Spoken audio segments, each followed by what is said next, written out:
तो अस्सलामुअलैकुम, I Q here. I hope you all are doing well.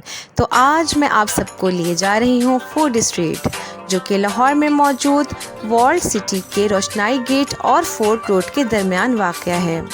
ये street 2012 में रिकंस्ट्रक्ट हुई और टूरिस्ट की तवज्जो का मरकज़ बनी और बादशाही मॉस्क के एरियल व्यू और लाहौरी खानों के लिए मशहूर है।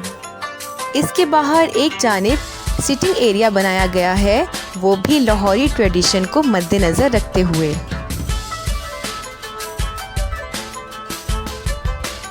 अब हम गेट के अंदर एंटर हो रहे हैं और हम जैसे ही एंटर होते हैं तो हमारी लेफ़्ट साइड पर बादशाही कॉस्ट्यूम में मलबूस दो नौजवान खड़े हैं और बहुत से कॉस्ट्यूम्स विजिटर्स के लिए रखे गए हैं ताकि कुछ देर के लिए वो खुद को बादशाह महसूस कर सकें।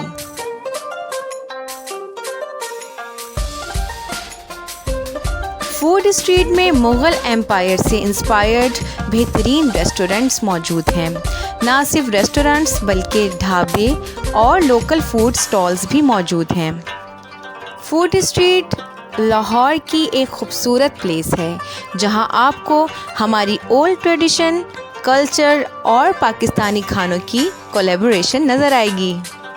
और ये वो जगह है जहां आप अपनी ज़िंदगी के खूबसूरत लम्हों को महसूस कर सकते हैं। यहाँ पर कई शॉप्स और स्टॉल्स ऐसे लगे हुए हैं जिसमें बहुत ही एंटीक और यूनिक सामान रखा हुआ है।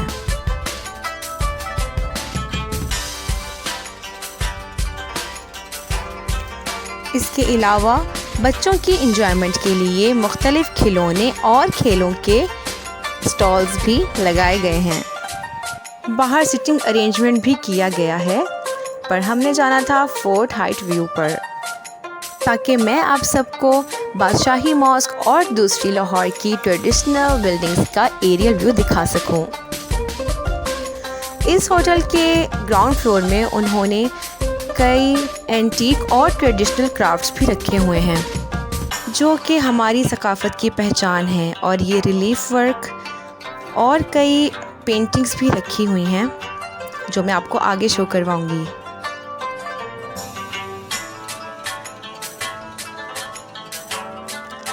ये कैलीग्राफी पेंटिंग है, इसमें सूरह रहमान की कुछ वर्सेस बहुत ही खूबसूरती से तहरीर की गई हैं और ये ओल्ड लाहौर का एक व्यू है। ये एक और ओल्ड लाहौर की पेंटिंग और इसके नीचे एक हॉर्स की पेंटिंग। ये कुछ और पेंटिंग्स हैं, ये भी सूरह रहमान की कुछ वर्सेस लिखी हुई हैं और बहुत ही प्यारी कॉम्पोजिशंस के साथ उन्होंने ये लिखी हुई थी। कैलीग्राफी पेंटिंग्स के अलावा कई फिगरेटिव पेंटिंग्स भी रखी हुई थी, लेकिन उससे पहले ये एक कैटो जो कि वहाँ पे आराम कर रही थी, मैंने सोचा इसको भी कैप्चर कर लेती हूँ। और ये हैं फिगरेटिव पेंटिंग्स, ये काफ़ी रिच कलर्स के साथ बनाई गई हैं। और हमें फोर्थ फ्लोर पर जाना था तो हम पहुँच चुके थे, लेकिन हमें टॉप व्यू पर जाना था तो हम मज़ीद ऊपर गए क्योंकि वहाँ से ही है इंटरेस्टिंग व्यू और एरियल व्यू हमारी सारी ट्रेडिशनल बिल्डिंग्स का। तो आप देख सकते हैं वो किले की बिल्डिंग नज़र आ रही होगी आपको हमारी राइट साइड पर, और सामने वाइट में गुरुद्वारा है और पिंक या रेड कलर में जो है मीनार पाकिस्तान की लाइटिंग है, और ये है बादशाही मस्जिद का व्यू। तो कितना खूबसूरत मंज़र लग रहा है ना। ये रात के वक्त यहाँ का मंज़र देखने के काबिल होता है क्योंकि लाइटिंग जो उन्होंने की हुई है वो सारी एक ड्रामेटिक इफ़ेक्ट लेकर आती है और एक पोस्टर्स ही लग रहे हैं, ये सब वॉलपेपर्स। कुछ इमेजेस मैं आपके साथ शेयर कर रही हूँ।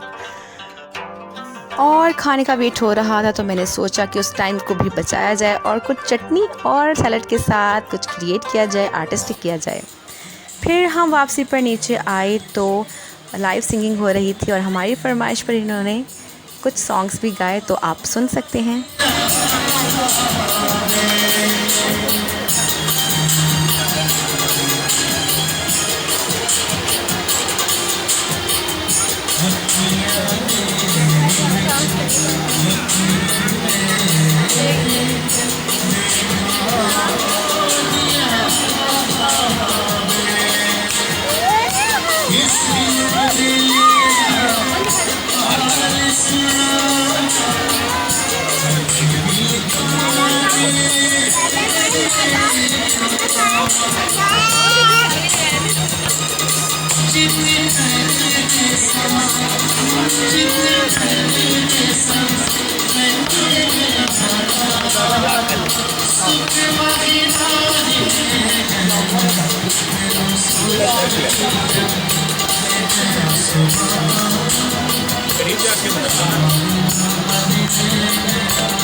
और साथ साथ चाय भी चल रही थी और चाय के साथ हो रही थी लाइव सिंगिंग।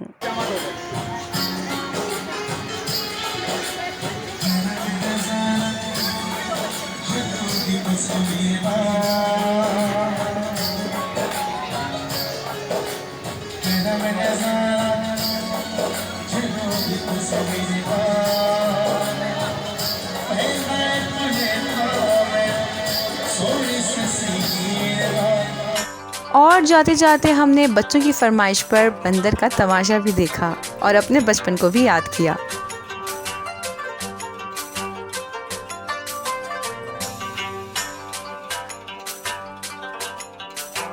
और वीडियो को एंड तक देखिएगा क्योंकि इसके बाद मैं वहीं से लिए गए एक सीन की पेंटिंग बनाऊंगी। और पेंटिंग बन रही है मार्कर कलर्स के साथ, क्योंकि मार्कर कलर्स बहुत ही वाइब्रेंट और ब्राइट लुक देते हैं।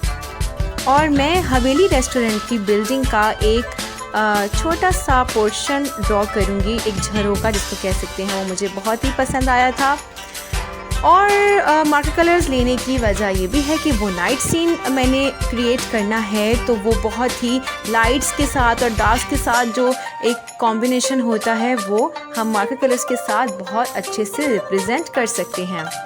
तो मैंने ड्राइंग तो कर ली है, सरसरी थी, और अब मैं शुरू कर रही हूँ कलर्स करना। तो सबसे पहले मैंने येलो कलर उठाया है और मुझे अपनी पिक्चर में जो मैंने वहाँ से ली थी, जहाँ जहाँ येलो नज़र आया, लाइट पोर्शन नज़र आया, वहाँ मैं उसको अप्लाई करती गई और थोड़ा स्ट्रोक की फील दी है, क्योंकि इसकी एक अपनी ही खूबसूरती होती है स्ट्रोक्स के साथ काम करने की।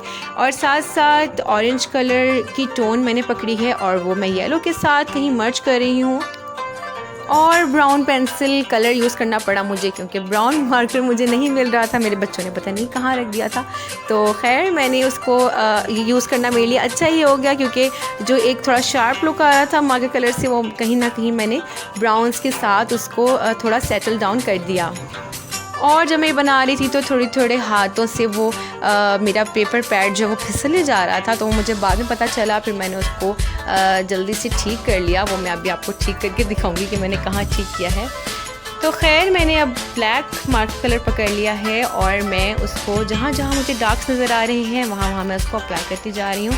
तो आप देखने के साथ साथ एक बहुत ही खूबसूरत सा लुक आना शुरू हो चुका है। और इसके आगे जो कुछ जालियाँ बनी हुई थी वो भी मैं सरसरी से रैंडमली ड्रॉ कर रही हूँ। तो यही वो जगह है जहाँ मैंने अपना पेपर पैड सीधा कर लिया। अब मुझे येलो कलर जहाँ जहाँ लगाना था वहाँ मैं साथ साथ लगाती जा रही हूँ। और ये नीचे जो मैंने सेमी सर्कुलर सा शेप बनाई है और उसमें शेप के अकॉर्डिंगली शेडिंग कर रही हूँ, वो लाइट को रिप्रेजेंट कर रही है। और साथ झरोके के अंदर भी हमें येलो लाइट कहीं की नज़र आ रही थी, तो जहाँ जहाँ मुझे नज़र आ रही थी वहाँ मैंने उसको कर दिया है। दूसरी जानिब भी सेम ऐसे ही कर रही हूँ, लाइट्स छोड़ रही हूँ। और ये आपको लास्ट में पता चलेगा या लास्ट में आपको ये फील आएगा कि वाकई ये जिस तरह की मैंने शेडिंग की है वो बिल्कुल ही लाइट्स और डार्क्स के अकॉर्डिंगली ही की है और बहुत ही ड्रामेटिक और प्यारा सा मंज़र लग रहा है। अब मैं ऑरेंज कलर को as a middle tone use कर रही हूँ, क्योंकि ये एक बहुत ही वाइब्रेंट और ब्राइट लुक देता है, तो वो बहुत ही मज़े का देता है। अगर आपने फूड स्ट्रीट को अभी मेरी वीडियो शुरू से ही देखी है तो आपको पता होगा कि कलर्स उसमें इस तरह के ही होते हैं, थोड़े शौक कलर्स यूज़ किए गए हैं ताकि वो आई कैप्टिवेटिंग लगे।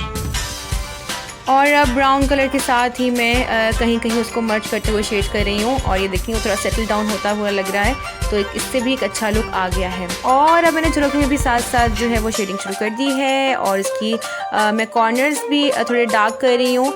और जिस तरह मैं इसके जो मेहराब जिसको कह सकते हैं वो बनी हुई हैं उसको भी थोड़ा डार्क कर रही हूँ, उसको पॉइंटेड लुक दे रही हूँ। और नीचे डार्क सा है ताकि वो अंदर की तरफ जाता हुआ फील दे, इसलिए मैंने उसको बिल्कुल ही प्लेन ब्राउन डार्क कलर में कर दिया है, क्योंकि हमेशा जो है वो किसी चीज़ का भी कॉर्नर्स जो होते हैं और ऊपर या नीचे का जो शेडो पड़ता है वो डार्क होता है, ताकि हमें चीज़ जो है वो बाहर आती हुई दिखाई दे और उस पर सबसे पहले नज़र पड़े और बाकी सब जो है वो डेप्थ में चला जाए, पीछे की तरफ चला जाए। तो बस अब फिनिशिंग लुक ही देने लगी हूँ मैं। इसके नीचे भी जो था वो ब्राउनिश में और ग्रीनिश और रेडिश और ब्लूइश में काम हुआ था, तो मैंने उसको इस तरह ही मार्कर कलर के साथ कर दिया है। और चूँकि मैंने एक चीज़ को फोकस किया है, यानी इसके झरोखे को और ऊपर वाले थोड़े से पोर्शन को, तो मैं बाकी जो है वो हिस्सा इतना क्लियर नहीं बना रही, वो थोड़ा शेडिंग के साथ ही मर्ज करते हुए बना रही हूँ। और अब लास्ट में मैंने marker colour, black marker colour पकड़ लिया है ताकि मैं फिनिशिंग लुक दे दूं, और मैं हर चीज़ को उसके साथ एक फिनिशिंग लुक दे रही हूं। और आप देख रहे हैं कि उसके बाद फिनिशिंग लुक देते ही कितना ज़्यादा मज़े का लगने लगी है ये पेंटिंग।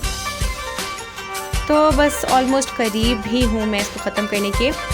आपको उम्मीद है कि मेरी पेंटिंग ये अच्छी लग रही होगी और मेरा व्लॉग भी पसंद आया होगा। तो अगर आप लोगों को ये ज़्यादा अच्छी लगी है तो प्लीज़ इसको आगे शेयर कर दें और लाइक कर दें, और मेरे चैनल को सब्सक्राइब करना मत भूलें। और मुझे कमेंट सेक्शन में भी ज़रूर बताइएगा कि आपको ये पेंटिंग और व्लॉग कैसा लगा।